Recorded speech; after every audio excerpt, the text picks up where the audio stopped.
Ok.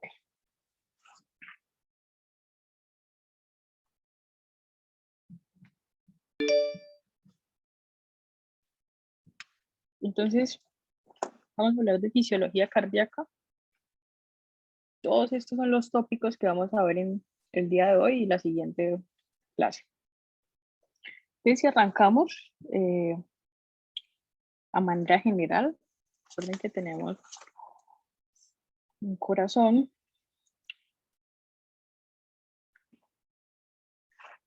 que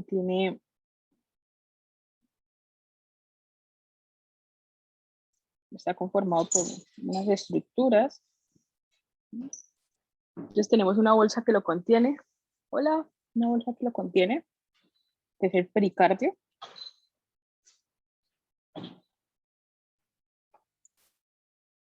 Entonces, si nosotros quitamos esa bolsa, tenemos el corazón como tal. ¿Okay? Y entonces hay unas cavidades. Hablamos de, si lo dividimos de esta manera, que esté por aquí encima, aurículas.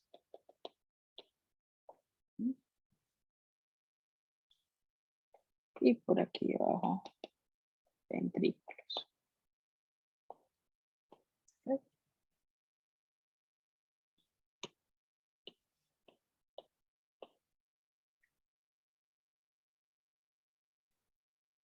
Ay, no, quité la que no era.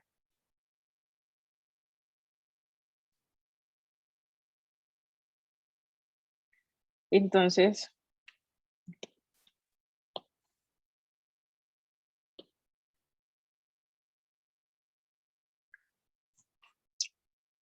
mejor, las vemos mejor acá, aurículas, ventrículos.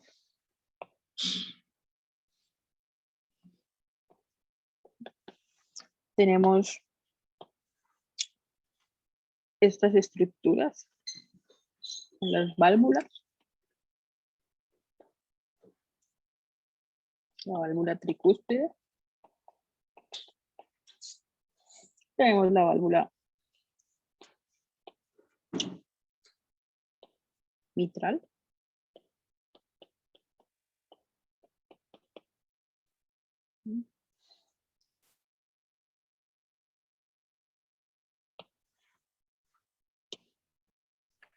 Profe, una pregunta. ¿A la válvula mitral también le podemos decir bicúspide? Bicúspide, sí. Tenemos esta estructura, que es la vena cava superior, y aquí no la estamos viendo, pero tendríamos también la vena cava inferior. Tenemos la aorta. ¿Okay? Y hay otras válvulas. Entonces, déjenme ver si la podemos quitar de por acá. Okay. Tenemos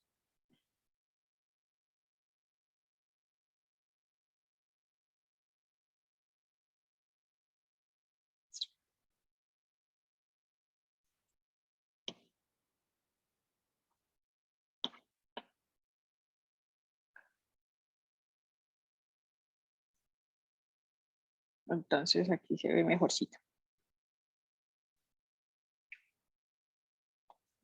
Válvula que conecta aurícula a ventrículo. Tricúspide. Okay.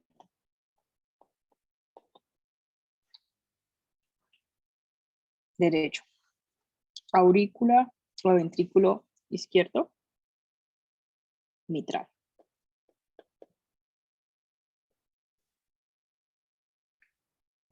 Ahí.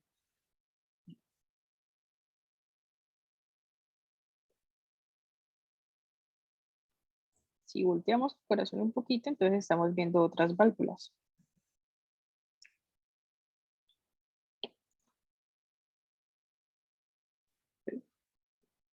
Tenemos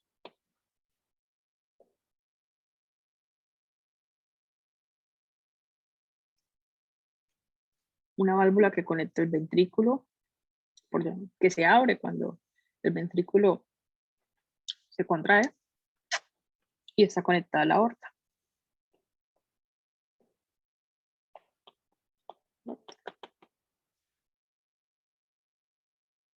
Y tenemos una válvula que va del ventrículo derecho. Cuando él se contrae, esa válvula se abre, que es aquí está, quedó también mal pintado, pero es la válvula pulmonar. ¿Okay?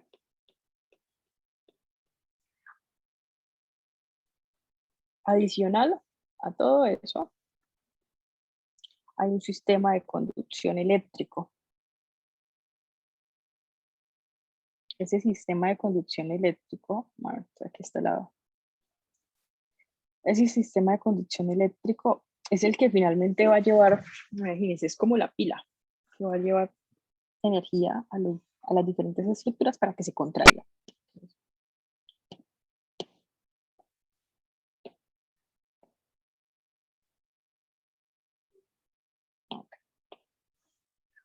Entonces aquí no se está viendo casi, pero quitamos esto, quitamos esto, las válvulas. Ustedes pueden jugar con este aplicativo. ¿Sí lo han visto en algún lugar? ¿Sí Sí, saben de profe, dónde es? muchos lo tenemos. Ustedes pueden jugar con ese y es probable que de ahí les hagan quizzes.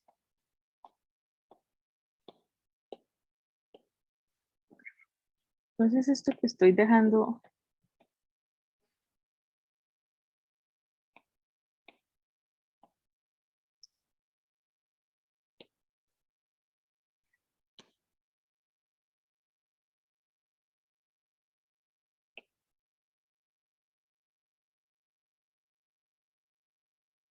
esto que dejé únicamente es el sistema de conducción o las vías de conducción. Esto de aquí arriba, que se encuentra en la aurícula, se llama nodo sinusal. El nodo sinusal inerva las aurículas. Luego viene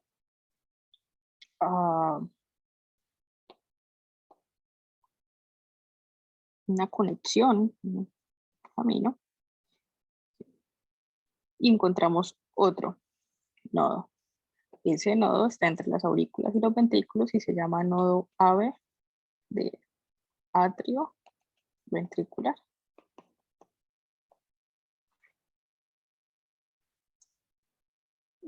Luego inicia esto, que es el as tejis.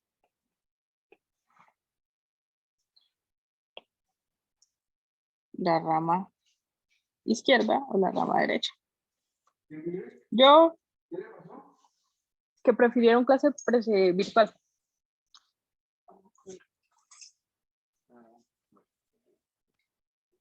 Y entonces tenemos las fibras de Purkinje, ¿ok?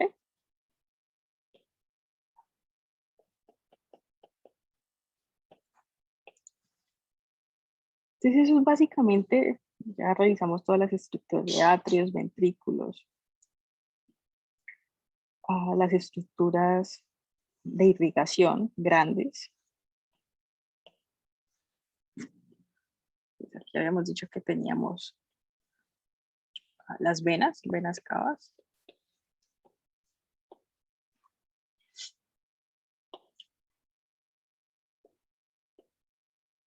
Y tendríamos la aorta. Listo, entonces eso es lo que compone así como de manera grandotota, y yo sé que ustedes ya lo vieron, la anatomía cardíaca.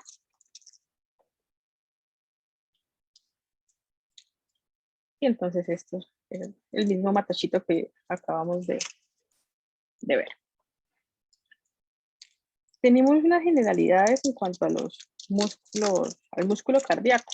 Tenemos un músculo auricular, un músculo ventricular y las fibras musculares especializadas en procesos de excitación y conducción.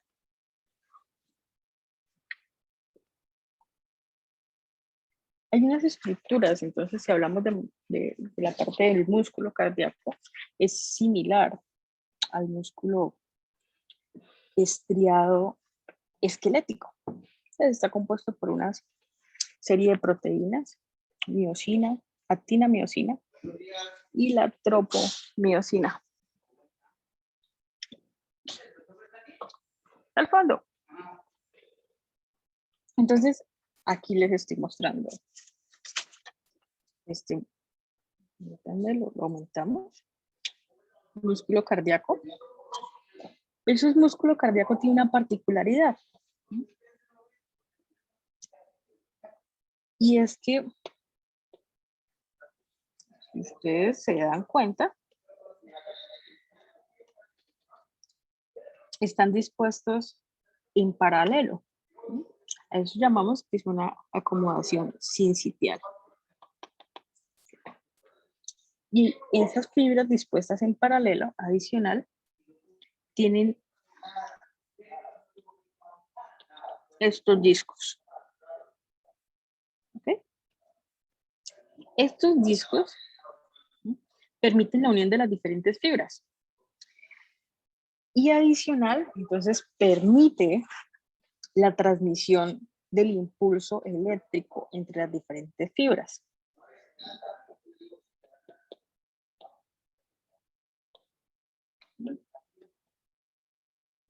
Okay. Son los discos intercalados.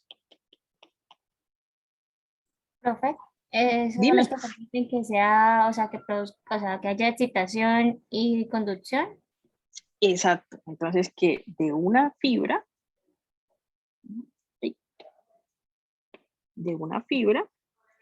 fácilmente pase el impulso hacia otra fibra. Y luego pase a otra fibra. ¿Recuerdan cuando hablábamos de sinapsis? Yo les había contado que habían sinapsis químicas y sinapsis eléctricas.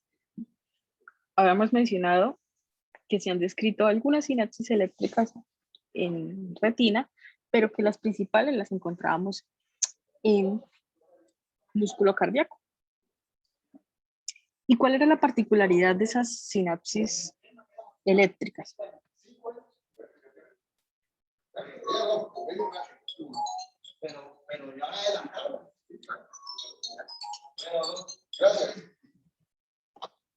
¿Cuál era esa particularidad? Comunicantes. ¿Cómo? Uniones comunicantes. Ajá. ¿Qué más? Estas uniones comunican el citoplasma de la neurona pre y postsináptica. Ok. ¿Era más rápido o más lenta? Una necesita liberación de vesículas. Casi no te estoy escuchando. Ah, porque tengo el volumen bajito, ¿no? Es más rápida, entonces se necesita liberar vesículas. Ok, rápida. ¿Es uni o bidireccional? Bidireccional, profe. Uh-huh. Ok. Entonces, si hablamos de nuestro músculo cardíaco,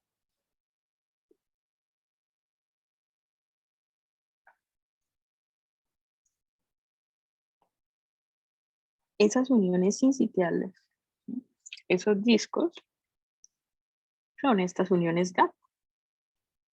¿Vale? Para que vayamos integrando todos los conceptos. ¿Hasta aquí vamos bien? O sea, profe, los discos se llaman unión GAP. No, las uniones, o sea, sí. Acuérdate que las uniones GAP, cuando hablábamos de las sinapsis, decíamos que ellas se encontraban en las sinapsis eléctricas. que son más rápidas, que permiten el flujo continuo de iones.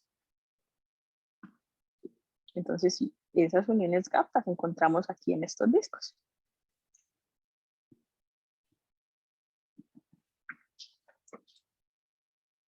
¿Sí? Entonces, ¿de qué depende?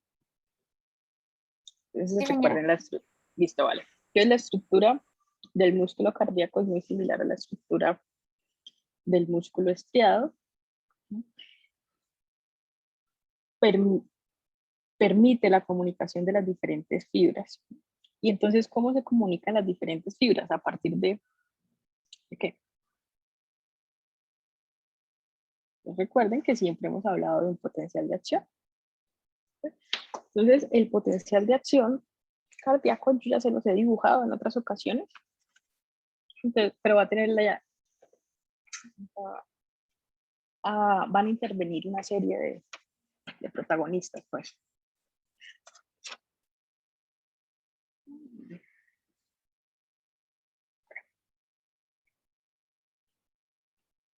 ¿Cuál es el potencial de membrana de una célula? ¿Se acuerdan? Cuando hemos hablado de eso. De los 70 milivoltios. Sí. La célula cardíaca lo vamos a poner en, vamos a decirlo más chiquitito para que nos alcance. Menos 75. ¿Qué nos indica ese menos?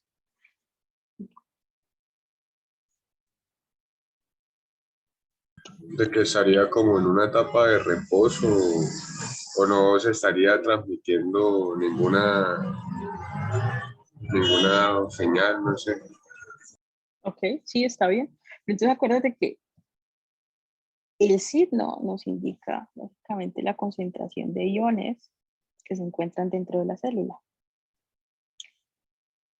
¿Cuál es el principal ion que está cuando estamos hablando de una célula en reposo? El ion que está en mayor cantidad dentro de la célula. Potasio. Potasio. Okay. Por fuera. Sodio. Sodio. Okay. Listo.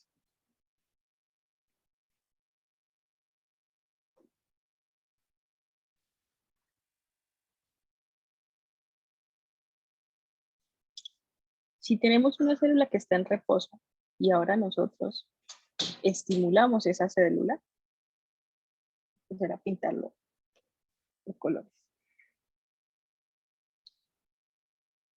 Esa fibra tiene unos canales de sodio que son dependientes de sodio y dependientes de voltaje y otros que son dependientes de tiempo. Bueno, si yo estimulo esa célula y abro canales de sodio, si el sodio está en mayor concentración afuera que adentro, ¿para dónde se mueve ese sodio? Hacia adentro. Hacia adentro. Entonces, ¿qué pasa con el voltaje de nuestra célula?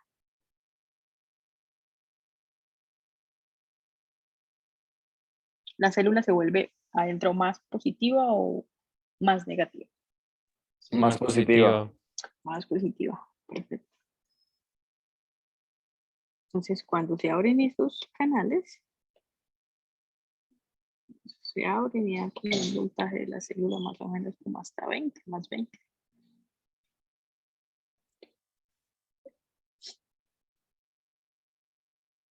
En el momento en que alcanzamos ese voltaje, unos 20, esos canales dependientes del tiempo se cierran, ¿vale?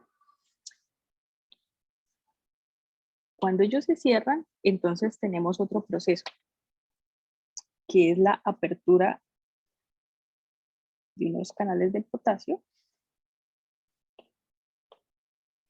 Y esa apertura de esos canales de potasio hace que el potasio entre o salga de la célula. Si hay mucho Salga. potasio dentro, okay, pero entonces sale muy rápido. Y entonces tenemos una caída de ese voltaje de la célula. Okay. Pero tenemos ahora otro ion que también va a intervenir, que es el calcio. Entonces aparecen unos canales de calcio.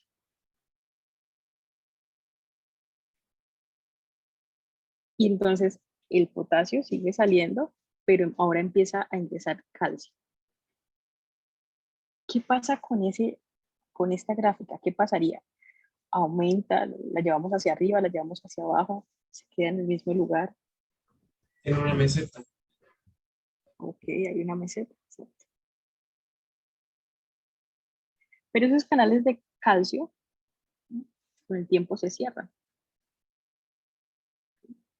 pero la salida de potasio permanece. Entonces, si sigue saliendo potasio, ¿qué pasa con la célula? ¿Sigue volviendo positiva? ¿Queda así en meseta o el potencial baja? El potencial baja.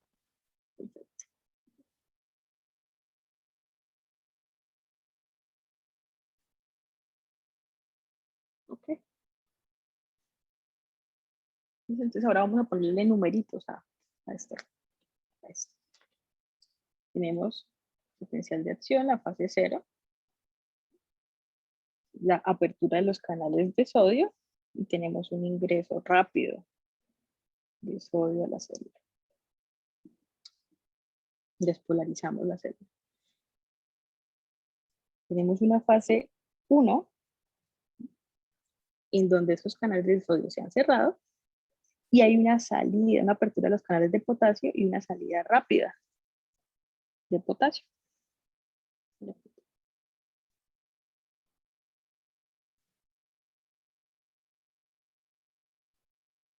Tenemos una fase 2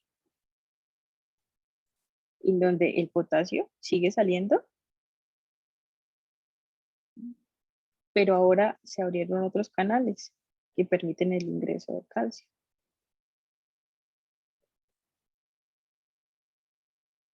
Luego, esos canales de calcio se cierran y tenemos una salida permanente de potasio.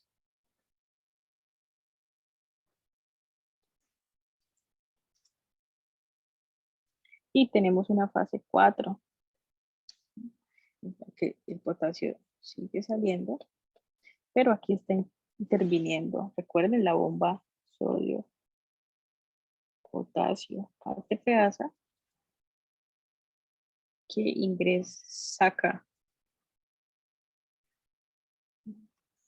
saca 3 sodios e ingresa 2 potasios.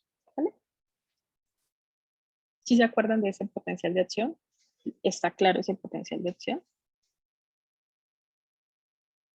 Sí, profe. Profe, ¿me puede repetir qué significa nuevamente? Claro. Voy a borrar todo esto. Lo volvemos a hacer, no lío.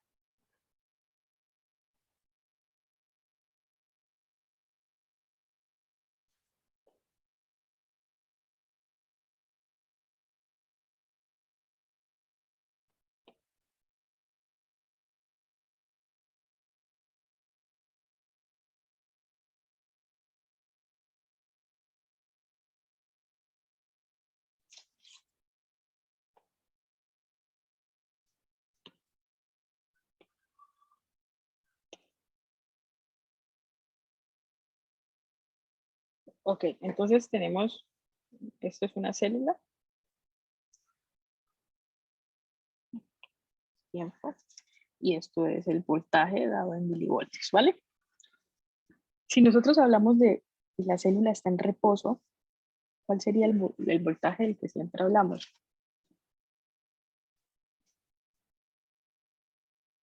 Menos 75. 75. Exacto.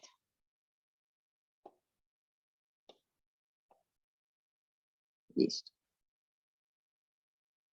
Y nosotros decimos que es menos 75 porque recuerden que hablamos de unas concentraciones de iones, de diferentes sustancias que están dentro de la célula y eso da un comportamiento más que la célula dentro sea más negativo.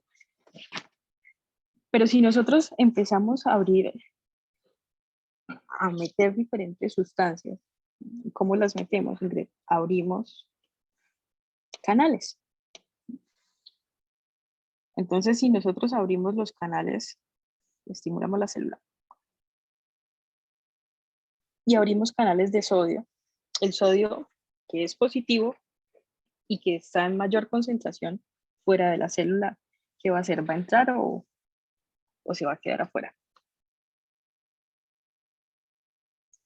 Va a entrar. Va a entrar, ¿ok? Entonces eso hace que la célula se vuelva más positiva, que haya más carga positiva dentro de esa célula. Pero va a haber un momento en que ya el sodio no va a ingresar porque él ingresa a través de canales que son dependientes de tiempo y dependientes de voltaje. Entonces esos más 20 que tú me decías, ¿qué son esos más 20? Es cuando ya hasta donde llega el potencial, hasta donde logramos ingresar iones positivos a la célula. ¿Por qué? Porque es que ya saturamos los canales, ya no hay canales de sodio disponibles para que siga ingresando más sodio a la célula. ¿Ok? Pero ahora como ingresamos muchos iones, pues ahora se empiezan a abrir otros canales. Entonces ahora tenemos la célula muy positiva. Y seguimos teniendo potasio dentro de la célula. Entonces, ahora los canales que se abren van a ser los de potasio. Si los canales de potasio se abren y el potasio es positivo y tenemos muchos iones positivos dentro de la célula, ¿hacia dónde se va a mover ese potasio?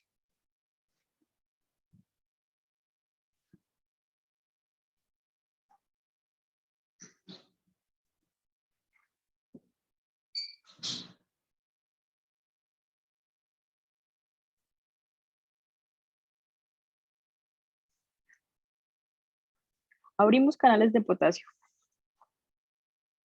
¿El potasio se queda dentro de la célula o sale de la célula? El Sale. potasio O sale entra de la por- célula. Sale. Listo. Entonces, si sale y estamos sacando cargas positivas, ¿qué va a pasar con ese potencial, con ese voltaje? ¿Va a aumentar o va a disminuir? Va a disminuir. Va a disminuir, exacto. Entonces, por eso aquí en esta grafiquita vemos que baja un poquito. Pero esa salida es muy rápida. Pues por eso ustedes ven así una caída. Entonces sale potasio.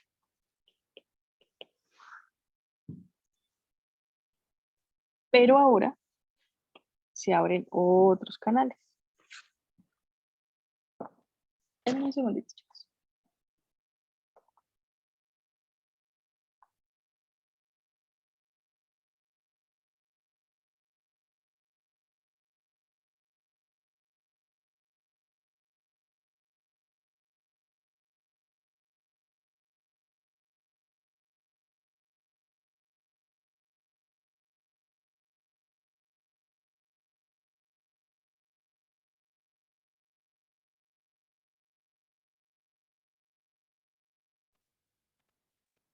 Ok, ya. Entonces, abrimos los canales de potasio y el potasio empieza a salir. Pero con el tiempo, acuérdense que aquí vamos contando tiempo, se abren otros canales, que son canales de calcio. Entonces, como la célula empieza a hacerse un poquito negativa, entonces el calcio, que es positivo, empezaría a ingresar a la célula. Entonces entra calcio. Pero adicional, a la par, aquí a la par sigue saliendo potasio. Entonces, como entra y como sale potasio, eso da la fase de la meseta. Sale la misma cantidad que entra, ¿vale? Pero ya esos canales de calcio, que son también canales de calcio dependientes de tiempo, ellos se agotan. ¿Okay? Entonces, cuando se agotan, se cierran, no puede entrar más calcio y el potasio sigue saliendo. Si el potasio sigue saliendo, entonces, ¿qué pasa con el potencial de membrana? Seguirá Disminuye. Disminuye.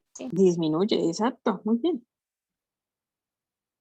Ok, listo. Entonces tenemos salida, mucha salida de potasio, que hace que nuestra célula recupere el potencial de reposo. ¿Vale? Pero ahora ustedes van a ver, ustedes van a encontrar en sus libros que ese potencial de reposo cae un poquito más abajo de los menos 75 milivoltios. Y eso ocurre porque aquí sale potasio, pero está interviniendo la bomba sodio, potasio, ATPase, en donde acuérdense que ella saca de sodios e ingresa 2 potasios. Entonces esa interacción de la bomba sodio-potasio es lo que permite el equilibrio de la membrana celular en reposo. ¿Okay? Entonces, el potencial de acción es el que va a hacer que las células se activen, se contraigan. Y si hablamos entonces de las uniones GAP,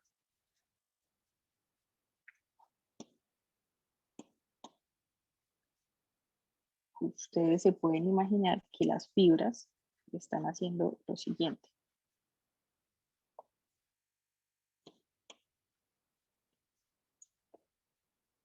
Entonces imagínense que esta es una fibra, esta es otra fibra, esta es otra fibra. Acuérdense que decíamos que teníamos nodo sinusal,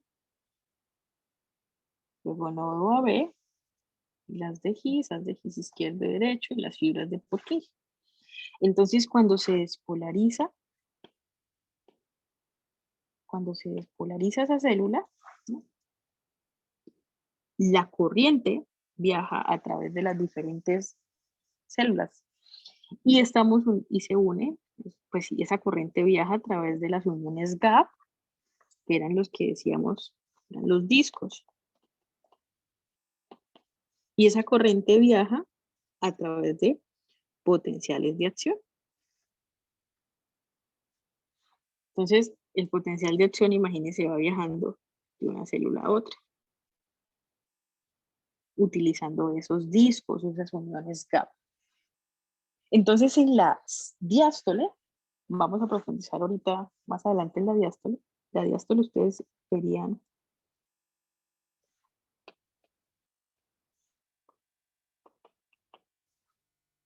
esas células, imagínense como abombadas.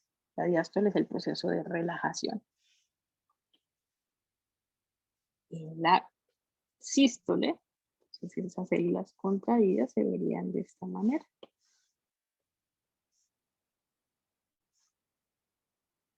¿Y por qué se contraen esas células? Acuérdense, porque es que ingresa sodio, sale potasio, ingresa calcio. ¿Listo? Entonces, ese es el juego entre las dos cosas grandes, las dos etapas grandototas de la función cardíaca y cómo se propaga esa información a través de los diferentes células miocárdica. Ese proceso de sístole y diástole, el proceso del paso de información del potencial de acción, en últimas va a permitir la perfusión sanguínea. Y hay unos órganos que digamos son diana, se les llaman, o órganos blancos. Es órgano diana, que es el mismo corazón. El corazón necesita que a él le llegue sangre para poder funcionar. Y a él le llega sangre, no la sangre que se va a oxigenar, sino ya sangre oxigenada, le llega a través de estas estructuras vasculares que son las arterias coronarias. Ustedes ya vieron eso, ¿cierto? ¿Ya vieron Anato?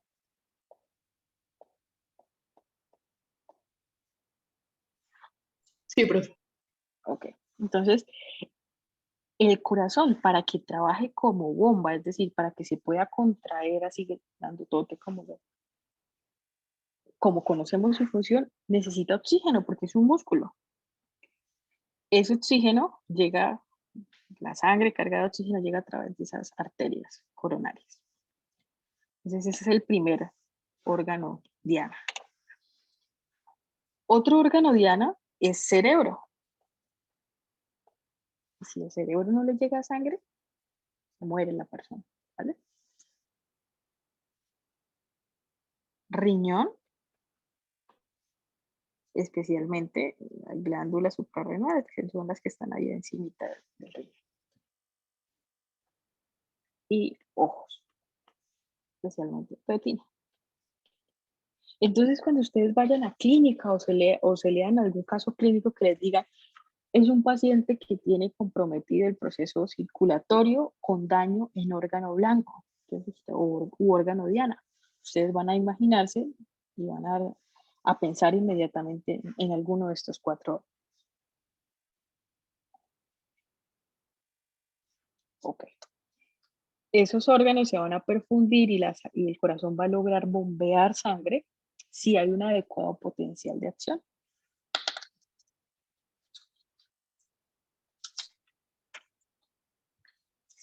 Ahora, ese potencial de acción, hay algo en lo que nosotros llamamos el periodo refractario. Tenemos 2 tipos de periodo refractario. Un periodo refractario absoluto y un periodo refractario relativo. ¿Qué significa periodo refractario? Que durante este tiempo no hay otro potencial de acción.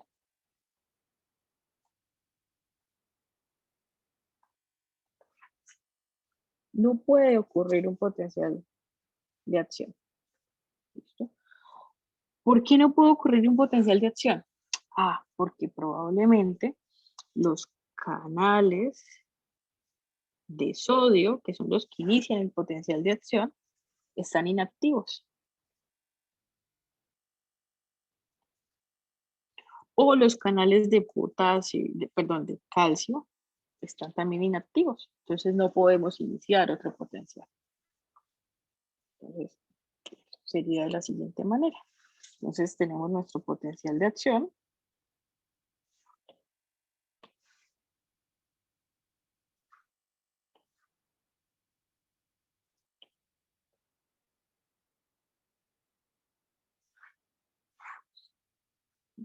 El periodo refractario absoluto implica esto.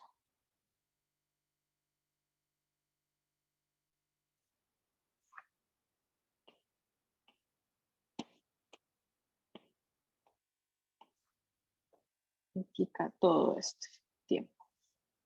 ¿Y por qué todo ese tiempo? Este es el periodo refractario. Periodo refractario absoluto. En ese tiempo, ¿cómo están los canales de sodio?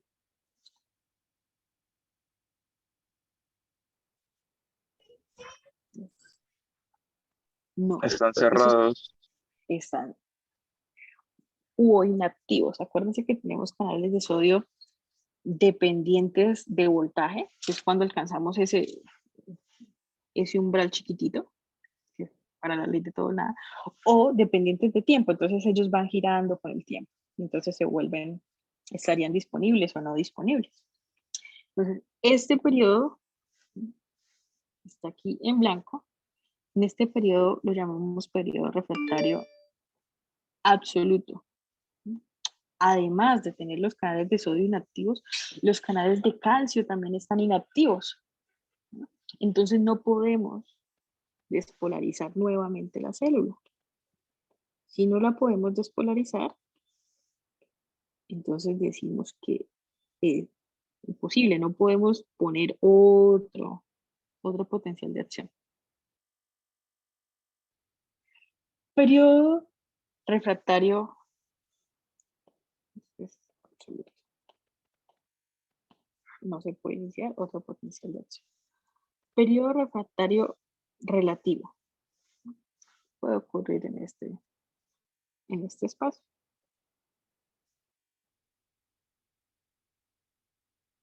¿Y por qué puede ocurrir en este espacio? Porque es que los canales de calcio y los canales de sodio están desocupados. Entonces, si están desocupados, yo fácilmente puedo abrirlos, y si los abro, ¿qué va a pasar con el potencial de membrana? Y va por acá, va saliendo mucho potasio, la célula se está volviendo Se va a despolarizar negra, otra vez. se va a despolarizar. Y entonces aquí tendríamos otro potencial de acción.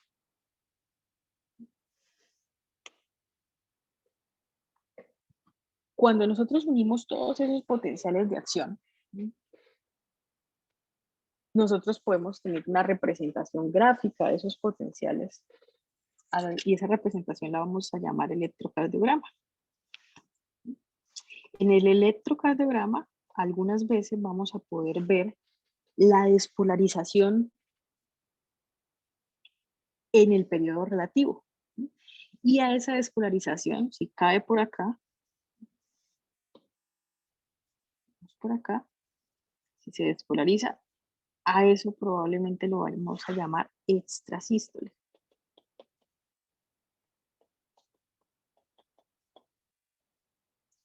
Nosotros podemos tener pacientes con extrasístoles auriculares, entonces la aurícula, todas las dos aurículas se despolarizaron, se contrajeron. Y cuando se estaba ya repolarizando, entonces apareció otro potencial de acción y logramos despolarizar. Eso es un extrasístole, un latido extra. Si esas extrasístoles caen cuando hay una repolarización ventricular, la que llamamos extrasístoles ventriculares, ese paciente en muchas ocasiones genera algo que se llama paro cardíaco. ¿Y por qué ocurre esto? Porque cayó, cuando la célula se iba a empezar a repolarizar, la célula se volvió a despolarizar. ¿Y qué pasa? No hay sangre, porque ya todo se eyectó, toda esa sangre se fue. Entonces, el paciente, la célula queda contraída. Imagínense que el ventrículo queda contraído, entonces ya no se puede inyectar más sangre, y a eso se llama paro cardíaco.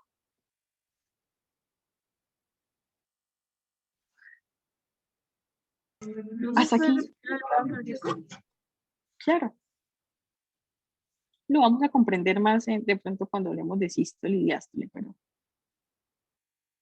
Entonces, acuérdate que tenemos el periodo refractario absoluto y el periodo refractario relativo. Entonces, cuando la célula se va repolarizando, ya los canales de sodio y los canales de calcio vuelven a estar disponibles. Entonces, si yo abro esos canales, es probable que yo pueda generar otro potencial de acción, ¿cierto? En las aurículas las llamamos extrasístoles auriculares. Pero cuando esa extrasístole es de tipo ventricular, es decir, son los ventrículos los que están teniendo una despolarización nueva,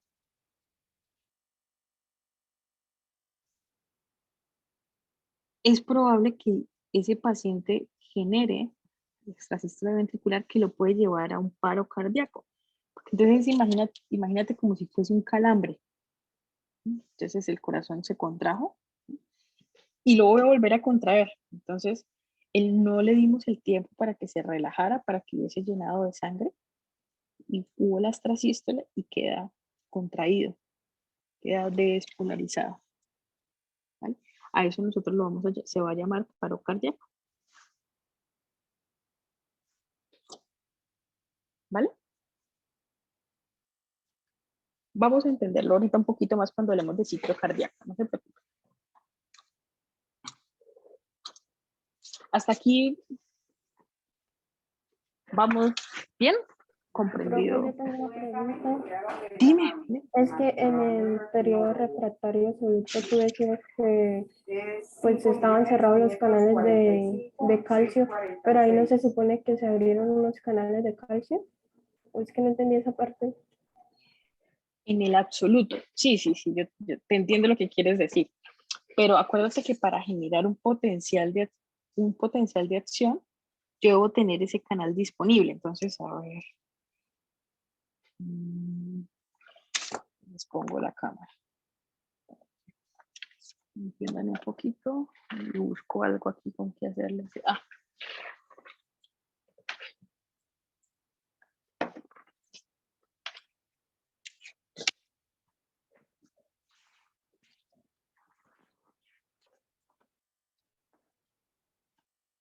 ¿Listo? ¿Me están viendo?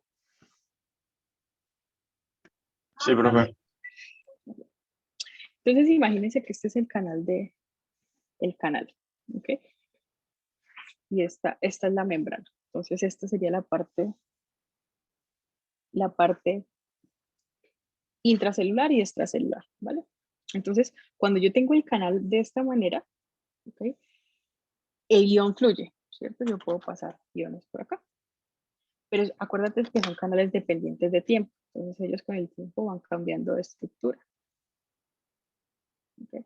Entonces, va a llegar un momento en que el canal que estaba así va a estar así. Eso hace que ese canal esté inactivo. ¿Qué va a pasar? ¿El calcio va a poder pasar? No. No va a poder pasar. Entonces, a eso es lo que nos referimos. A eso es lo que nos referimos cuando decimos que los canales están inactivos. Ahora, para iniciar un potencial de acción, ¿qué ion inicia el potencial de acción? ¿El sodio? Sodio. El sodio. Perfecto. Entonces, lo mismo, canales de sodio tenemos canales de sodio dependientes de voltaje y canales de sodio dependientes de tiempo.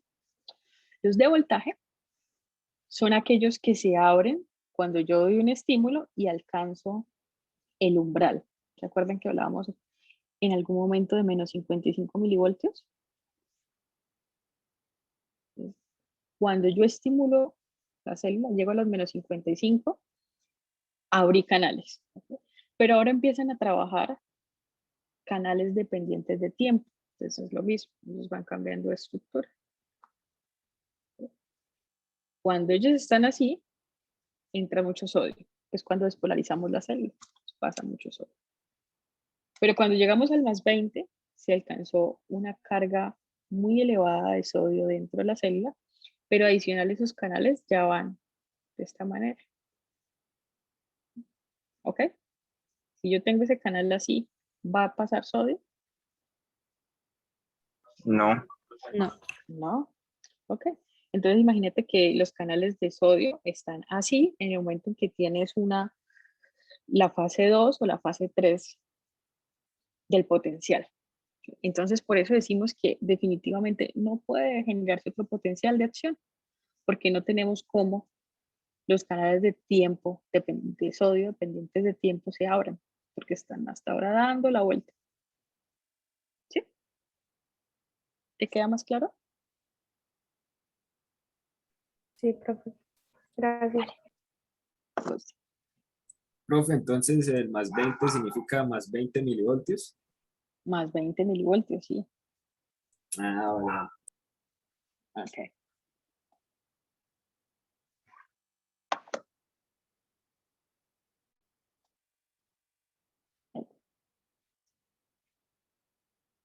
Pero entonces ahora, bueno, ya hablamos de que debemos despolarizar la célula, pero necesitamos saber cómo se comporta esa fibra muscular. Entonces recuerden que yo aquí arribita les decía, venga, tenemos una serie de proteínas grandes, la troponina, la actina, la miosina. Entonces, así se organiza la fibra muscular, el músculo esquelético como el músculo cardíaco. Entonces tenemos la fibra. La fibra. Si nosotros cortamos un pedacito y sacamos solo una fibrita, el sarcolema es lo grande, ¿no? Y sacamos una fibra, entonces tenemos la línea Z y unos discos. ¿Okay? Esos discos y esos filamentos gruesos y filamentos delgados están formados. Filamento delgado es la troponina y el otro filamento es la miosina. Ellas interaccionan y cuando logramos unir acortar este espacio, es lo que nosotros llamamos la contracción muscular.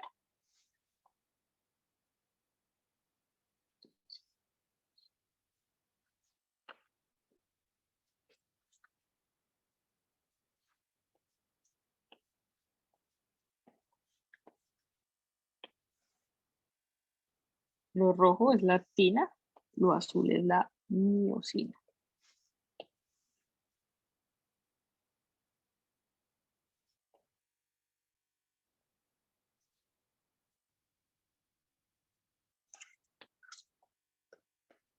Si nosotros logramos acortar, traer, unir las actinas,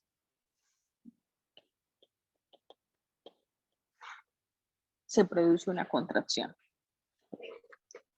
Vamos entonces ahora a ver la actina por separado y la miosina por separado.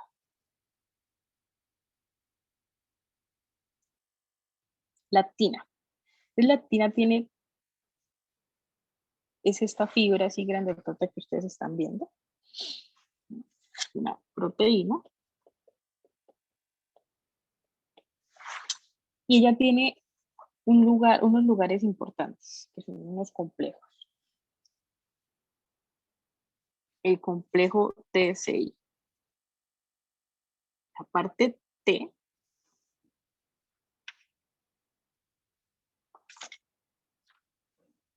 se une a la unión a la tropomiosina. La tropomiosina es estas cadenitas que ustedes están viendo, que están enrolladas en la actina, como un resorte. La tropomiosina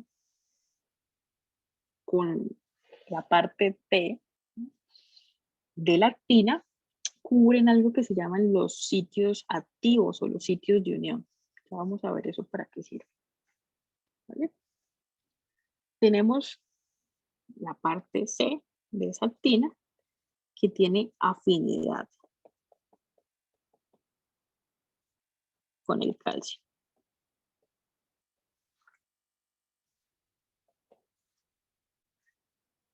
Y tenemos la parte I que inhibe la interacción de la actina con la miosina.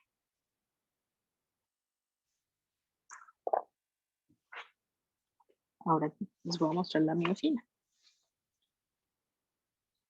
Entonces la miosina tiene una cadena y una cola.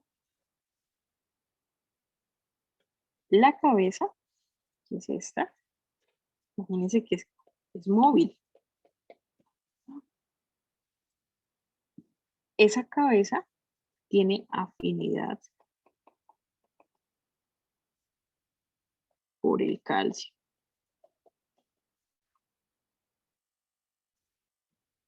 Y se pega al sitio de unión que tenemos en la actina, que está cubriendo la tropomiosina. Esa cabeza tiene una enzima ATPasa.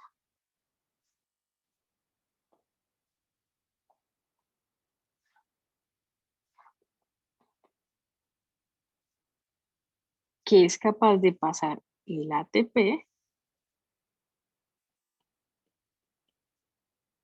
a ADP, un proceso de hidrólisis, Y entonces ocurre la contracción muscular. Entonces, voy a dejar de presentarles y les voy mostrando. Imagínense que esta es la fibra de la actina, ¿ok? Esa fibra entonces tiene un complejo, ¿ok? Y tiene un sitio de unión, ¿ok? Ese sitio de unión está guardado, está escondido. Cuando el calcio entra a la célula, cuando la célula se despolariza, cuando el calcio se despolariza, ese sitio de unión queda expuesto. Queda expuesto. Cuando él queda expuesto, la cabeza de la miosina se pega a ese sitio de unión. Y cuando se pega, entonces, como esa cabeza es móvil, puede ocurrir lo siguiente. ¿Listo? Entonces, necesitamos una interacción de la actina con la miosina. Necesitamos que la actina, que está cubierta, que está enrollada por la tropomiosina, necesitamos que esa tropomiosina se quite, se inhiba, que se pegue el calcio a un sitio de unión y exponga ese sitio. Cuando lo expone, viene la miosina, la cabeza de la miosina, se pega a ese sitio de unión y se mueve. Y tenemos esto. Cuando tenemos eso, los sarcómeros, las fibras que estaban separadas, se van a unir. Esa es la contracción. ¿Eso quedó claro?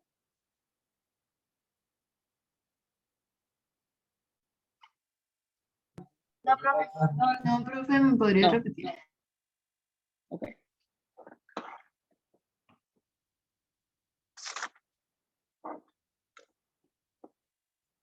Tenemos, imagínense que está la actina, ¿ok? La actina tiene una fibra que está dándole vuelticas, como un resorte. ¿Ok? Esa fibra que está dándole vuelticas es la tropomiosina. La tropomiosina está tapando un sitio, que es el sitio de unión. ¿Ok? Cuando se despolariza la célula, entra sodio, despolarizamos la célula, entra calcio. Entonces, el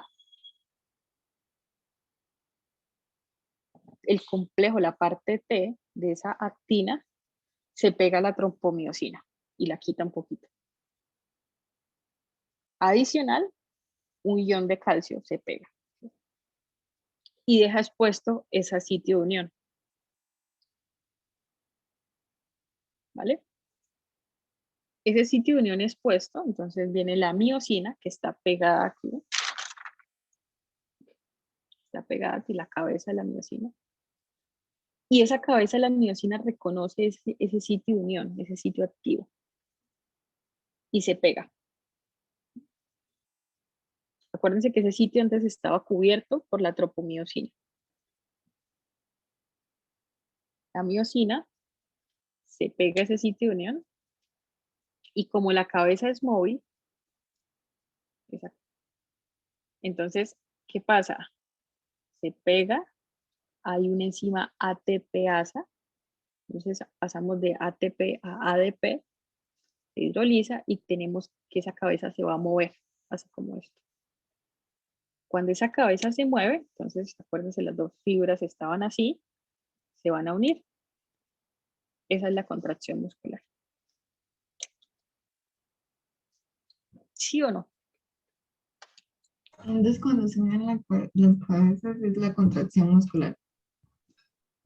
Ah, ya entendí. Dos fibras, actina, miosina,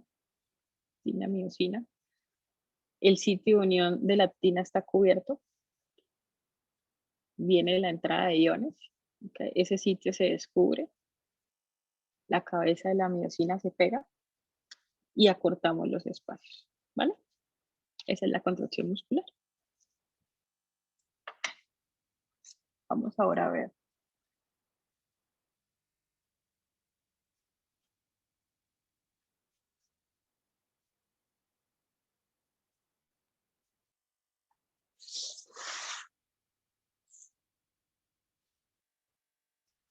Entonces, necesitamos hablar de cómo todos esos procesos de los que hemos mencionado ahorita se acoplan. A eso lo llamamos proceso de acoplamiento de la excitación-contracción. Entonces tenemos el líquido extracelular, esto es intra y extra. Empieza el proceso de despolarización, entra sodio, ¿okay? Y entra calcio. ¿Okay? Entonces, esto es un túbulo T, son las hendiduras que hay en esas fibras musculares. Entra calcio a la célula, pero adicional, ese aumento de calcio dentro de la célula hace que los canales de calcio que están en el retículo sarcoplásmico se abran y el calcio que está en ese retículo salga. Cuando sale el calcio del retículo sarcoplásmico, acuérdense que ahí es donde más se almacena calcio, ¿no? Entonces empieza el proceso de contracción del que hablamos. Entonces la tropomiosina se va, muestra el sitio de unión. A ese sitio de unión, entonces la cabeza de la miosina se pega y jala. ¿Sí? Jala. Al alarlo, entonces tenemos la contracción. Es lo que está representado en el acortamiento de este espacio. Una vez ocurrió eso, entonces el calcio se va. ¿Sí? Entonces, ¿qué pasa? Se bloquean los canales de calcio, entonces son canales, recuerden, independientes de tiempo. Eso hace que el calcio, tenemos hay una bomba, sodio-calcio, esa bomba se inactiva, lo que impide que haya más ingreso de calcio dentro de la célula. Y que ese calcio se quede ahí, pegadito, aquí dentro de la célula. E empiece a ingresar al retículo sarcoplásmico nuevamente. Adicional, recuerden que estamos teniendo una bomba sodio-potasio ATPase. Entonces, eliminamos todo ese calcio que había en la célula y tenemos la actina, el sitio de unión disponible, ¿no? Ese sitio de unión que estaba tapado por la tropomiosina vuelve a enrollarse, oculta ese sitio de unión, despega la miosina que estaba ahí pegada, la despega y entonces esas fibras se alargan. Es decir, hay una relajación de ese músculo. Es decir, la miosina, la cabeza de la miosina que tenía agarrado el sitio de unión de la actina, lo suelta. Y entonces otra vez las fibras se extienden, se relajan. ¿Eso está claro? Profe, una pregunta. Dime. Para que el calcio ingrese al retículo sarcoplásmico se necesita ATP. ATP, sí. Entonces, si no hay energía, ¿se puede producir un calambre o algo así? Sí. Ah, ok. Y si es en el corazón, ¿cómo sería un calambre? ¿Cómo te imaginas un calambre? ¿Un infarto? No, infarto es... ¿Como una arritmia? Una arritmia es una alteración del ritmo, no. Sería Entonces un paro imagínate. ¿Es un paro Un cardíaco? paro. Ah, El corazón queda contraído. su contracción. ¿Listo? ¿Hasta aquí vamos bien? Entonces, mire, todo lo que les acabo de decir es esto. Entonces, tenemos dos sarcómeras. Necesitamos que este disco Z se acorte. Entonces, tenemos un músculo relajado, un músculo parcialmente contraído. Estos discos Z se van haciendo más chiquititos. Y definitivamente los hicimos muy chiquitos. Unimos dos sarcómeros. Esa es la contracción. Túbulo T, ¿qué pasa? La tropomiosina. La tropomiosina está cubriendo este sitio de unión. La cabeza del entra calcio. La actina, entonces la parte T de la actina quita la tropomiosina del sitio activo. Al dejar ese sitio activo disponible por acción del calcio, entonces, ¿qué va a pasar? La cabeza de la miosina se va a pegar al sitio activo y va a alar. Cuando ala, disminuimos los espacios entre los sarcómeros y tenemos la contracción muscular.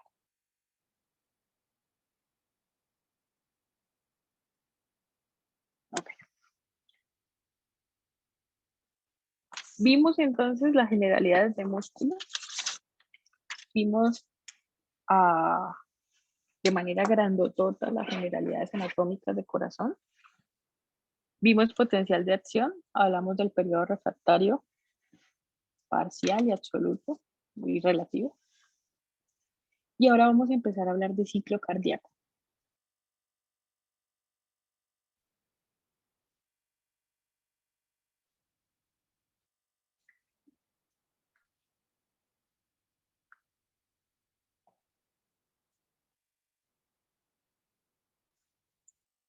El ciclo cardíaco lo vamos a dividir en dos.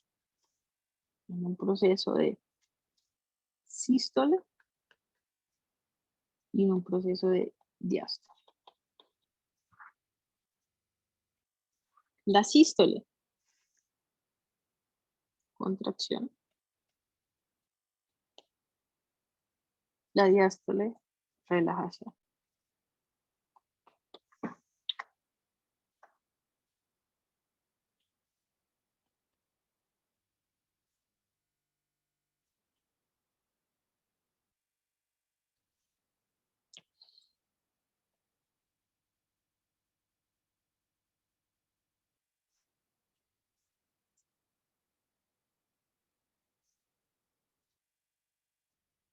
Ustedes van a decir, profe, que eso es un pulmón. La sangre sin oxígeno, llega a la aurícula derecha a través de las venas cava superior e inferior. La presión, esto es muy importante, la presión de la aurícula derecha es menor que la presión intratorácica. Acuérdense que aquí hay un poco de costillas, en los pulmones, pero la presión de esa aurícula es menor que la presión intratorácica. Eso facilita cuando la sangre llega aquí, proveniente de las cavas, ingrese a la aurícula. En ese momento, acuérdense que tenemos unas estructuras fibrosas que son las válvulas. En ese momento, cuando se está llenando la aurícula, es un proceso pasivo, es un proceso de relajación. La aurícula está relajada, ¿okay? Se está llenando. Acuérdense que la presión aumenta cuando la resistencia aumenta o cuando el flujo aumenta. Entonces yo empiezo a llenar esa aurícula. Lleno, lleno, lleno esa aurícula. Entonces, la presión que está ejerciendo ese líquido, esa sangre sobre la aurícula, empieza a aumentar la presión de la aurícula. Va a llegar un momento en que esa presión de esa aurícula va a ser mayor que la presión del ventrículo. Y ese cambio de presión va a hacer que las válvulas que estaban cerradas se abran.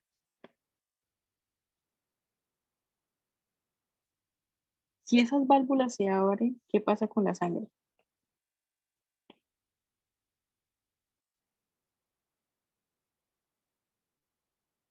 Iría hacia el ventrículo. Va hacia el ventrículo. Entonces,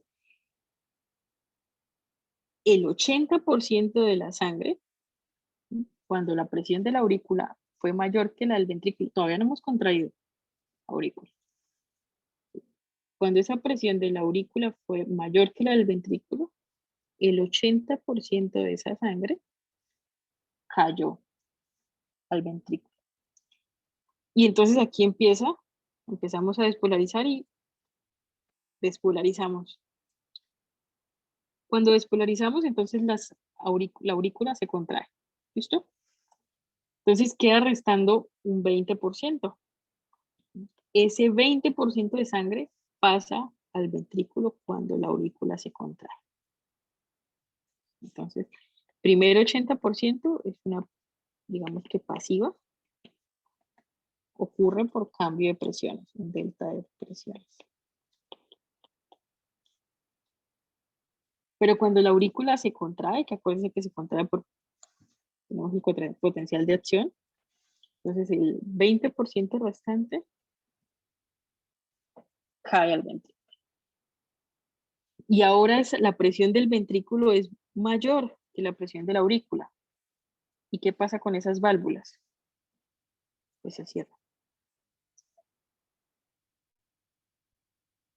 Si la válvula no se cerrara, ¿qué pasaría? ¿Qué se imaginan ustedes?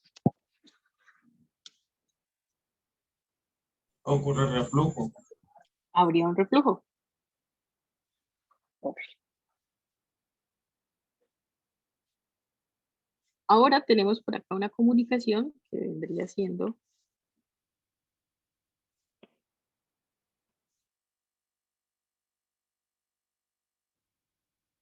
con la arteria pulmonar. Entonces aquí también en la arteria pulmonar tenemos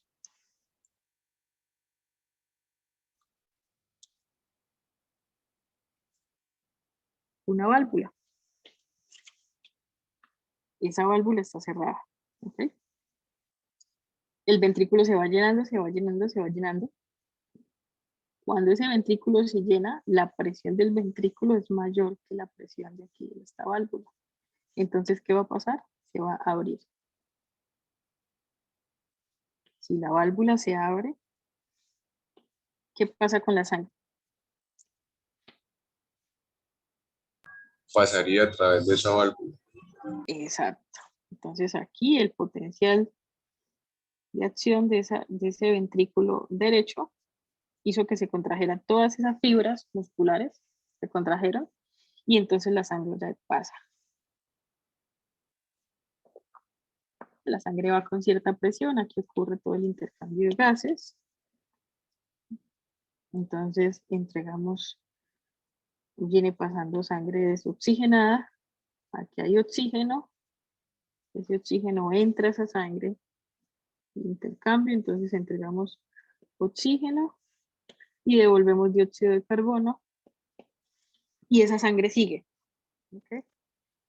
Ahora esa sangre va a volver por algo que se llaman las venas pulmonares. Es uno de los únicos excepciones. Esa vena pulmonar tiene sangre con oxígeno.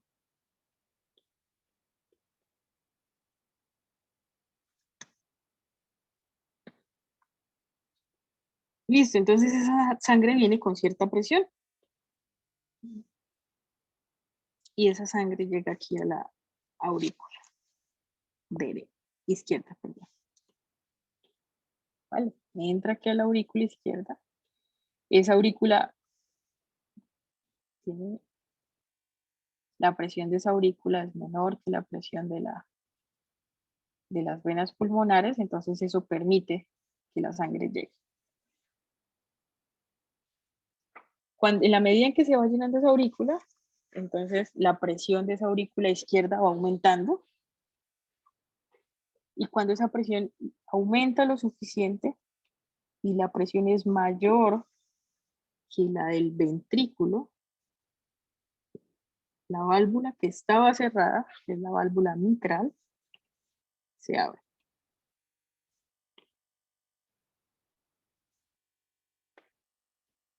¿Y qué pasa con la sangre?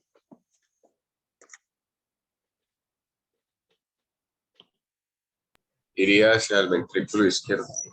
Iría en el ventrículo izquierdo, perfecto.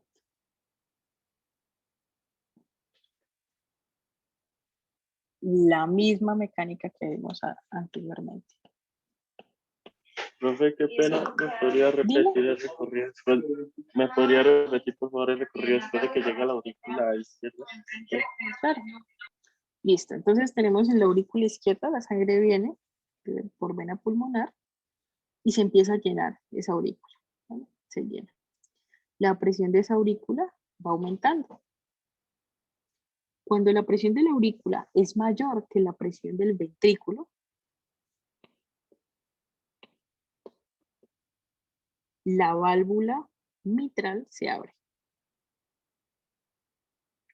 Y entonces decíamos que cerca del 80% de la sangre cae y empieza a llenar el ventrículo.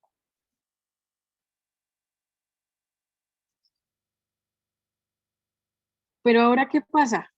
Logramos llegar al potencial de acción de esa célula y de todo ese grupo de células y la aurícula izquierda se contrajo. Entonces el 20% restante cae al ventrículo. Cuando eso ocurre, esas válvulas, la presión del ventrículo es mayor que la de la aurícula y las válvulas la cierran.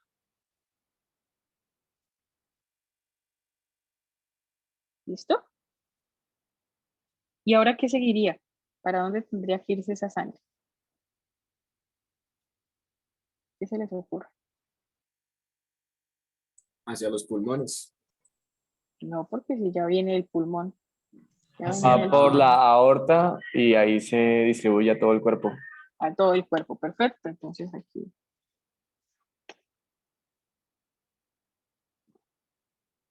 Profe, ¿por cuál vena la sangre va del ventrículo hacia los pulmones? Por la arteria pulmonar. De aquí, del ventrículo derecho, a los pulmones viaja por la arteria. Ah, ok. Y se devuelve del pulmón por la vena. Pero esa arteria, acuérdense, la arteria pulmonar lleva sangre desoxigenada. Y la vena pulmonar lleva sangre con oxígeno. Ok, te puedo borrar aquí un poquito para que nos quede solo la...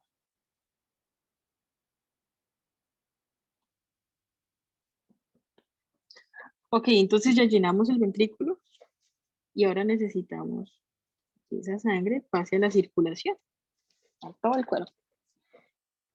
Tenemos el ventrículo lleno y necesitamos abrir esa válvula aórtica. Entonces lo mismo, la presión del ventrículo izquierdo va a sobrepasar la presión aquí aórtica, de la válvula aórtica. Y va a hacer que se abra esa válvula. Si se abre, entonces la sangre va a fluir.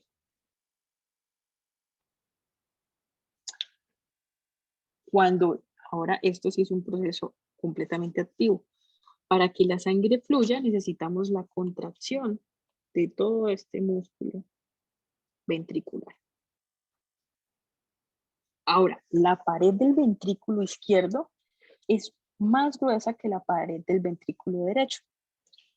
¿Por qué? Porque la fuerza que tiene que hacer el ventrículo izquierdo, perdón, es muchísimo mayor, porque él debe vencer la resistencia aquí de un sistema aórtico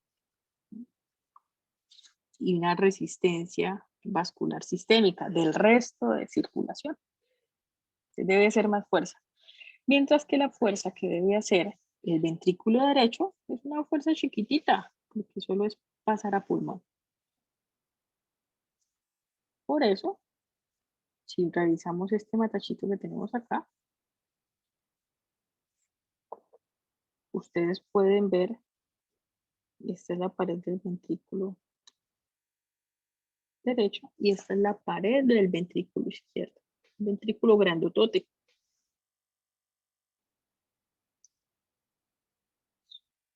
¿Sí está claro eso, chicos?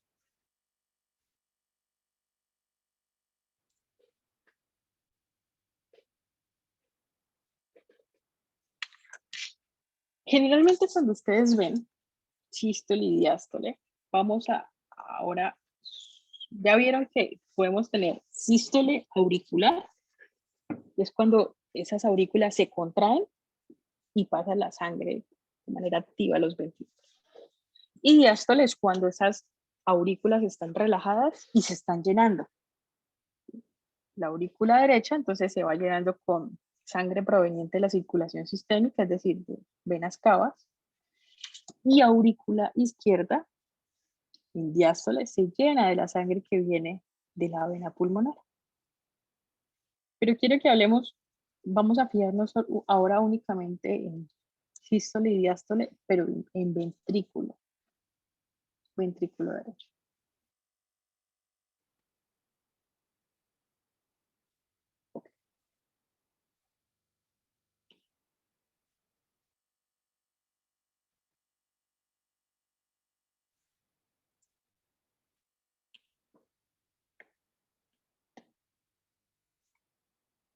Este es corazón, perdón, corazón izquierdo. ¿Okay?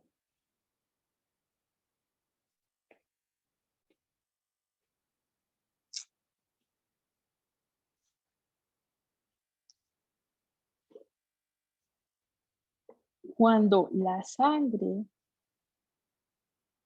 pasa de la aurícula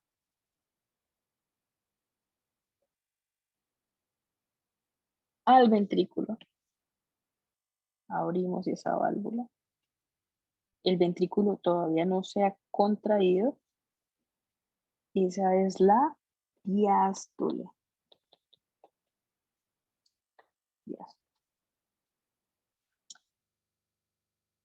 Va a haber un momento en que esa diástole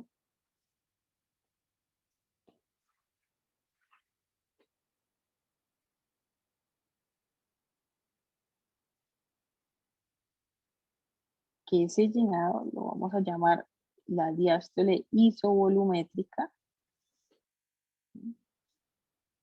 es decir, no se ha contraído ese ventrículo, pero se está llenando esa cavidad.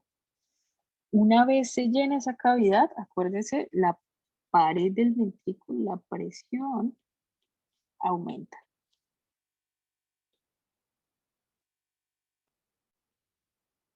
Cuando la presión empieza a aumentar, antes de que se contraiga, ¿no? A eso lo vamos a llamar la sístole isovolumétrica.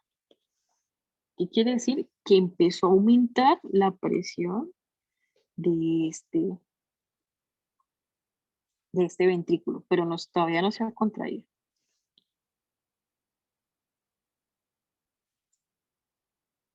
Va a llegar un momento en que esa presión aumentó, despolarizamos, acuérdense, y entonces el ventrículo se contrae. Cuando el ventrículo se contrae, hablamos de diástole. Perdón, sí, hablamos de sístole. El ventrículo se contrae. la sístole y expulsa la sangre. ¿Hacia dónde expulsa la sangre si nos estamos enfocando únicamente en el ventrículo izquierdo? El pulmón. No, A la aorta. a la aorta. ¿Y de la aorta dónde viaja? Pues a la circulación sistémica.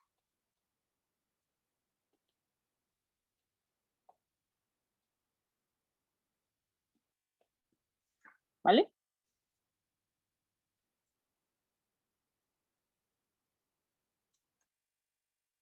Hay un par de cosas muy importantes antes de acabar la clase, que son las variables hemodinámicas. Nosotros necesitamos que esa fuerza de contracción del ventrículo izquierdo sea buena. Si esa fuerza es buena, cuando el ventrículo se contrae, me asegura que va a expulsar la sangre y esa sangre va con una adecuada presión para poder llegar al órgano más chiquitito y poder llevar oxígeno.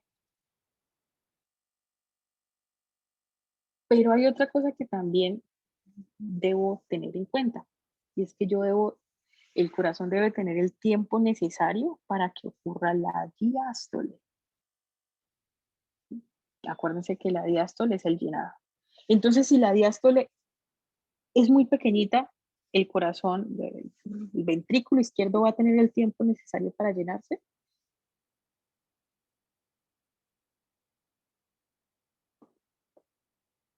No, profe. No, listo. Entonces, vamos a hablar de algo que se llama gasto cardíaco.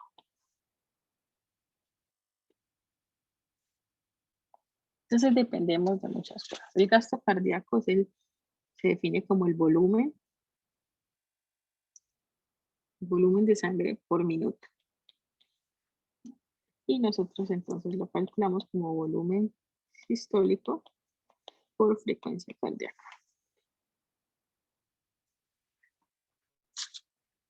Entonces, ¿de qué depende el volumen sistólico? Es decir, el volumen que bota el ventrículo izquierdo cuando se contrae.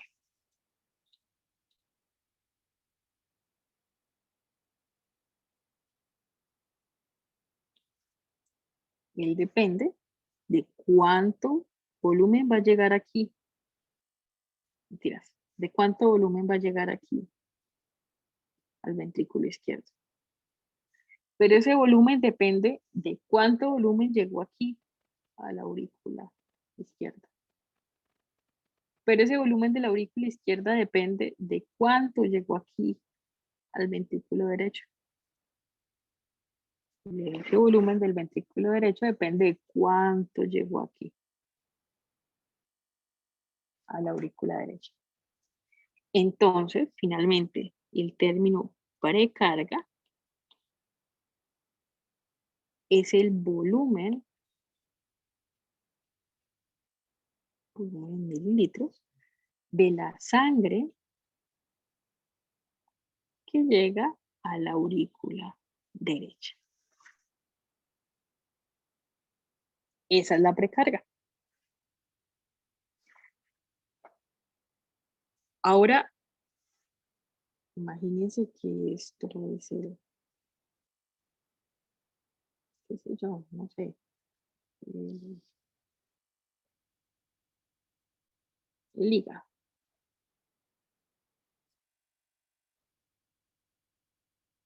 El hígado, no mentira, es un órgano blanco. Por ejemplo, riñón. El riñón demanda gran cantidad de sangre. La sangre que va a llegar al riñón, ya dijimos, depende de la precarga. Pero adicional depende de que aquí, la aorta,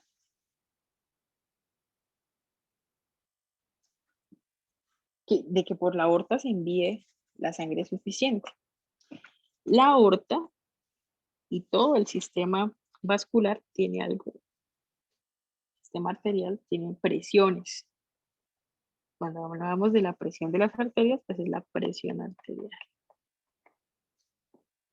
Entonces recuerden que yo les decía que en el momento en que el ventrículo tiene una presión mayor que la presión aquí de la aorta, entonces ese momento se abre la válvula, el ventrículo se contrae y la sangre sale. Pero si yo tengo una presión muy elevada en ese sistema aórtico y en el sistema arterial en general, pues la fuerza que va a tener que hacer el ventrículo va a ser mayor, ¿cierto? ¿O no? Sí, profe. Ok. Esa presión del sistema aórtico y el sistema arterial se llama poscarga. Entonces, el corazón necesita que esa poscarga no sea tan elevada para que el esfuerzo de ese ventrículo sea el normal. ¿Cómo se puede elevar la poscarga? Con una presión arterial muy elevada, es decir, una hipertensión.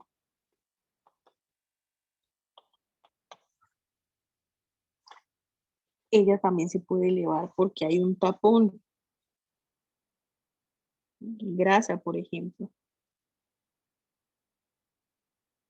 Y entonces la sangre que fluía antes a una presión X, ahora va a tener una presión mayor porque el volumen, el radio de ese paso se disminuyó.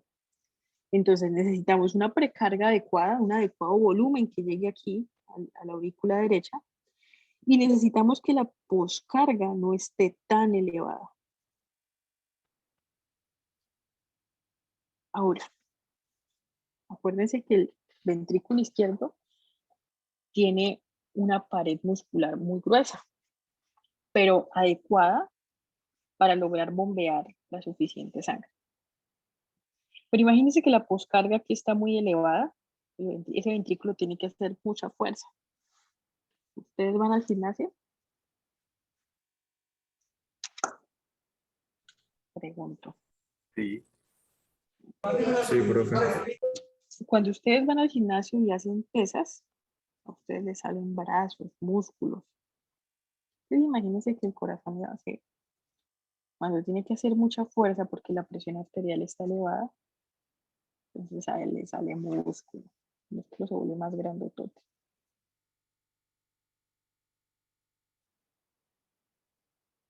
¿Ok?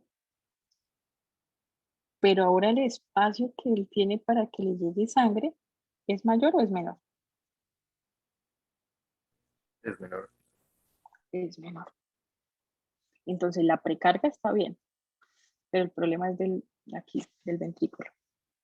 Entonces es probable que el gasto cardíaco se pueda caer porque tenemos una presión arterial elevada, porque tenemos un ventrículo con algo que se llama hipertrofia.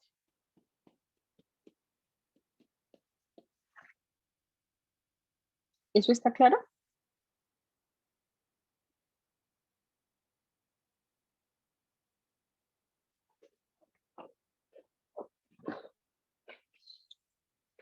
Ahora, el corazón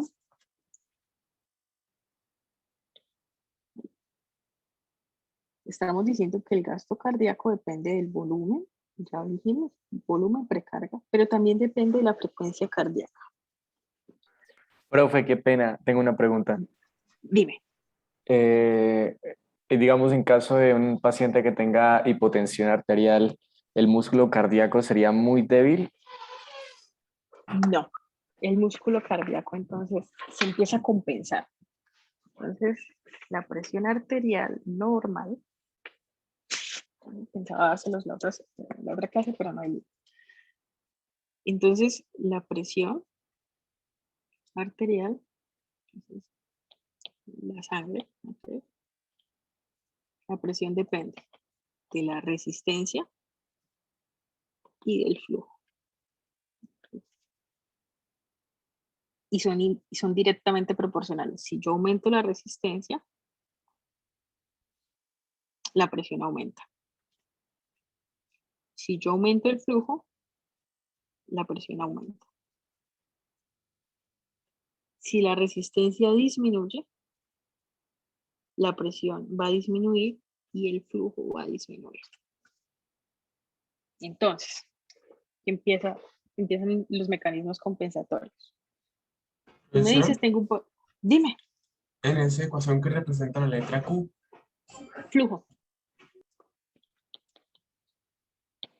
Flujo, que sería sangre. Entonces tú me estás diciendo, tengo un paciente hipotenso. Entonces, la presión arterial puede estar dada por la resistencia. Sistema autónomo. ¿Quién aumenta la resistencia vascular? el parasimpático. No. El simpático. Simpático. Listo, simpático. ¿Con qué? Si estamos hablando de arterias, ¿qué receptores? Varoreceptores. No. ¿Qué receptores son, profesor? ¿Qué receptores son? Díganme ustedes.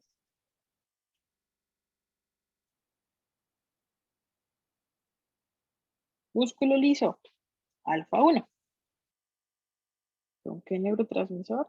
Noradrenalina. ¿Vale? Entonces, la rama simpática del sistema autónomo nos va a ayudar a mantener el tono simpático, el tono vascular.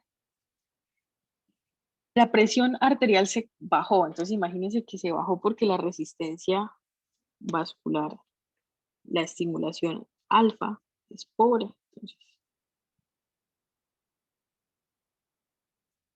no he cambiado el flujo sigue siendo el mismo. Entonces antes yo tenía todo este flujo. Y ese flujo ejercía una presión sobre las paredes de ese vaso sanguíneo. ¿Vale? Pero ahora esas paredes de ese vaso se dilataron. El flujo sigue siendo el mismo. ¿Qué creen ustedes que va a decir por allá el corazón? Porque acuérdense que esto hace un retorno venoso y llegaría a la aurícula derecha un volumen. Y si el espacio de el espacio que había, el recipiente que había ahora es más grande, ¿qué creen ustedes que va a decir la aurícula, el corazón? Que debe bombear mayor cantidad de sangre. De sangre. Entonces el tipo va a decir, venga, parece que está llegando menos sangre. Entonces, debo activar un mecanismo. Si el mecanismo de aumentar la resistencia, ¿sí? Porque de pronto el sistema simpático está inhibido por algo, no funciona, entonces yo aumento un gasto cardíaco, porque acuérdense que lo último, lo que necesito es que el gasto cardíaco no se caiga, que es el volumen por latido. Entonces la manera de mantener ese gasto cardíaco va a ser diciéndole al corazón, venga, tiene que trabajar más rápido. O sea, la frecuencia cardíaca aumenta o disminuye. Aumenta. Aumenta. Aumenta, perfecto. Pero el tiempo de llenado de los ventrículos va a ser menor o mayor. Menor, ¿no? Menor, claro. Entonces, como método compensatorio, cuando hay un proceso de hipotensión, lo primero que va a pasar es que el paciente va a tener una frecuencia cardíaca elevada. Pero esa frecuencia cardíaca elevada no se puede mantener por mucho tiempo porque ya se están dando cuenta. Si yo no tengo el tiempo suficiente para que se llenen los ventrículos, de todos modos la sangre que va a salir va a ser mínima. Entonces empiezan a haber otros procesos de reguladores. El riñón empieza a retener, a dejar de eliminar agua, a dejar de eliminar sal. Y entonces empezamos por otros medios a aumentar la resistencia. Entonces ocurre un proceso de hipertensión para tratar de mantener el gasto cardíaco. ¿Hasta aquí estamos claros?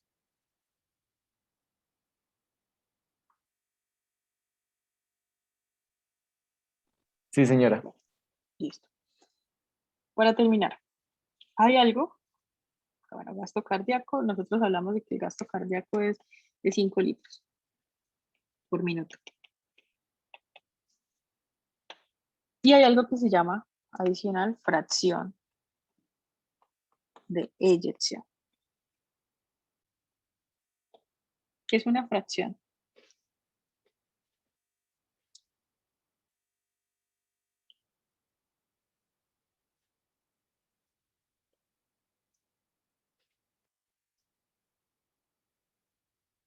Ok, esto es corazón izquierdo.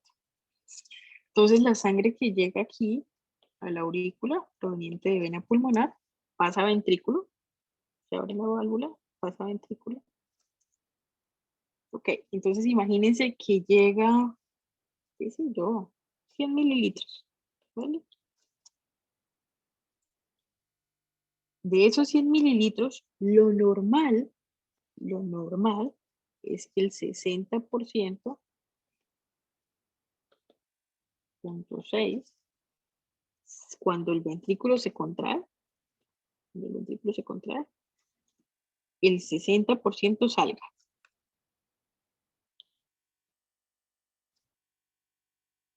¿Cuánto es el 60% de 100? 60 mililitros. En cada latido, ¿no? En cada vez que el corazón se contrae. Pero hay algo que personalmente a mí me interesa y es que, y estoy un poquito a veces en desacuerdo con este cuento de la fracción de eyección normal. Entonces decimos que un paciente con adecuada función ventricular, dice, expulsa el 60% de la sangre. Pero imagínense que tuvimos un paciente que no llegó 100, no le llegaron 100 mililitros al ventrículo, sino que si yo, le llegaron 30 mililitros al ventrículo. Y dicen, y le miden la fracción de eyección y la fracción es 60%. ¿Cuánto es el 60 de esos 30?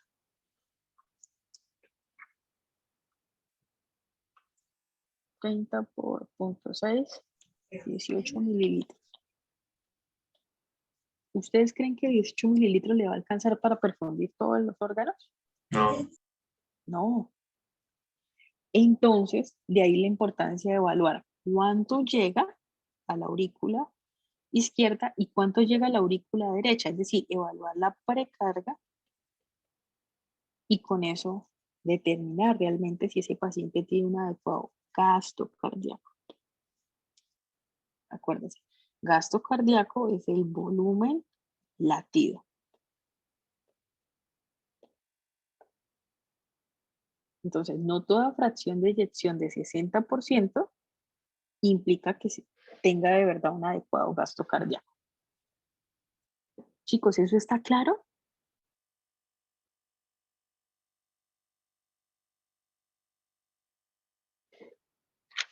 Entonces, recapitulemos. Tenemos un corazón con aurículas, ventrículos, con un sistema de irrigación cardíaca dado por las coronarias. Las aurículas, a la aurícula derecha llega sangre sin oxígeno proveniente de las venas cava superior e inferior. A la aurícula izquierda viene sangre con oxígeno proveniente de las venas pulmonares. Los ventrículos reciben sangre, el ventrículo derecho recibe la sangre y la pasa por la arteria pulmonar a que haga su proceso de oxigenación. Ventrículo izquierdo recibe sangre oxigenada y la expulsa a través del sistema aórtico de la aorta para que haga su proceso de oxigenación a nivel del resto de órganos. Hay músculos auricular, ventricular. Ese proceso de contracción ocurre porque hay unas proteínas en ese músculo cardíaco que interaccionan, que esas proteínas, las fibras musculares, tienen unos discos que permiten el paso de la información y la información se transmite a través del potencial de acción. Y el potencial de acción está involucrado iones de sodio, potasio, calcio, que tenemos canales de sodio y de calcio dependientes de voltaje y dependientes de tiempo, que cuando ocurre ese potencial de acción, entonces las fibras se acortan y es a lo que llamamos la contracción muscular. Que tenemos un proceso, entonces ya hablando de ciclo cardíaco, un proceso de contracción que se llama sístole y un proceso de relajación que se llama diástole. Que todo el flujo sanguíneo va de las cámaras superiores a las inferiores, en principio por un proceso pasivo, cuando hay un cambio de presión, se abren esas válvulas, y el segundo por un proceso activo que sería la contracción. Que tenemos un gasto cardíaco que debe mantenerse pues, alrededor de 5 a 6 litros por minuto, que ese gasto cardíaco va a mantener la perfusión de los órganos más alejados del corazón, y que hablamos de un volumen, una fracción de eyección, que dice que se debe tener cerca del 60%, pero que esa fracción de eyección depende de la cantidad de sangre que llegue a ese ventrículo izquierdo. Precarga es lo que llega a la aurícula derecha, poscarga es la presión o la fuerza que ejerce todo el sistema arterial, sistema aórtico, y que el ventrículo izquierdo debe vencer esa poscarga para poder eyectar sangre. ¿Estamos claros hasta aquí?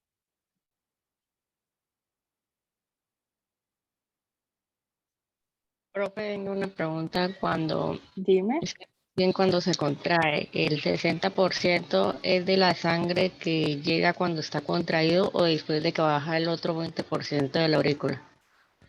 Del 100%, de todo ese Después de 100%. que se contrae y baja el otro 20% de la aurícula, de ahí se empieza a mirar lo del 60%. Lo del 60%, sí, señor.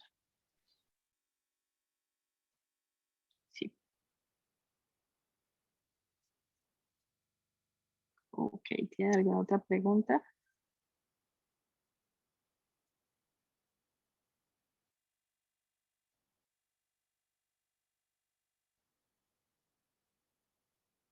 Ok, chicos.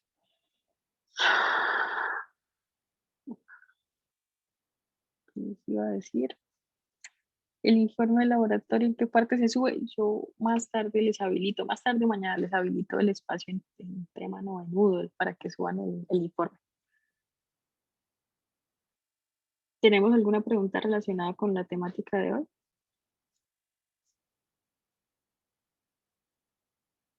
No, profe. No, ok.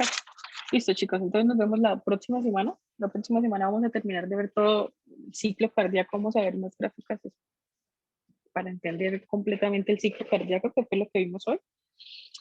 Vamos a ver cómo es el control nervioso, que interfiere en el proceso de contracción muscular como tal. El control autonómico, que ya ustedes lo conocen, y electrocardiografía. Ya con eso terminaríamos